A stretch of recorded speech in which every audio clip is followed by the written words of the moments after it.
And we have Ms. Mallo.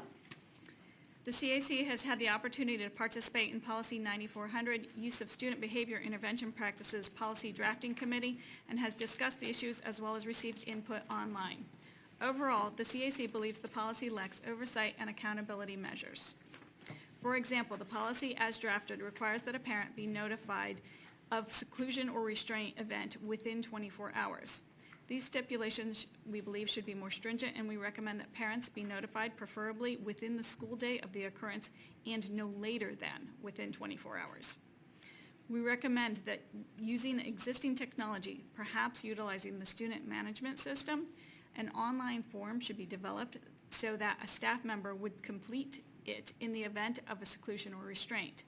This system could then automatically generate a written report to be sent electronically to the parent or printed and sent home with the student if the parent does not have access to electronic dissemination.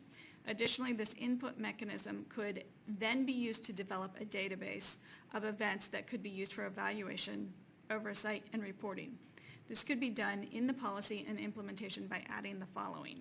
Section 4, Standards M, Monitoring and Compliance 2, data will be collected on the occurrences of seclusion and restraint delineated by schools and subgroups. Section 5, Responsibilities. The superintendent designee will develop an online system that will be used to track all exclusion, seclusion, and restraint events for the purpose of evaluation, oversight, and reporting. Section 5B, please add the following language.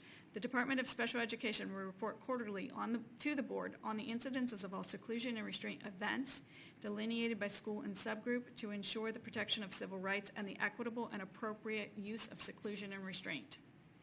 In implementation, under the section Professional Development, the CAC recommends the addition of data reporting responsibilities as one of the forms of professional development that will be given to all personnel who are involved in seclusion and restraint. In implementation, it states, quote, once support or intervention has been initiated, this event is no longer considered a restraint, end quote. The CAC asserts that restraint itself is an intervention, and as such, restraint is no longer considered a restraint when and only when physical force is no longer being applied. We recommend revising the language to correct this.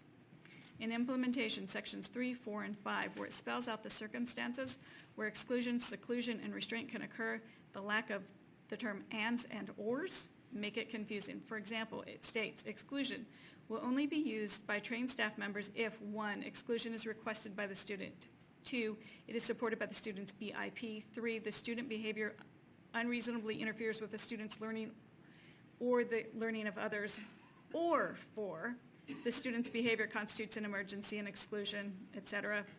And then it lists 5 less intrusive measures may include. I think this reads 1 and 2 and 3 or 4, but I don't know if 5 must be met or not.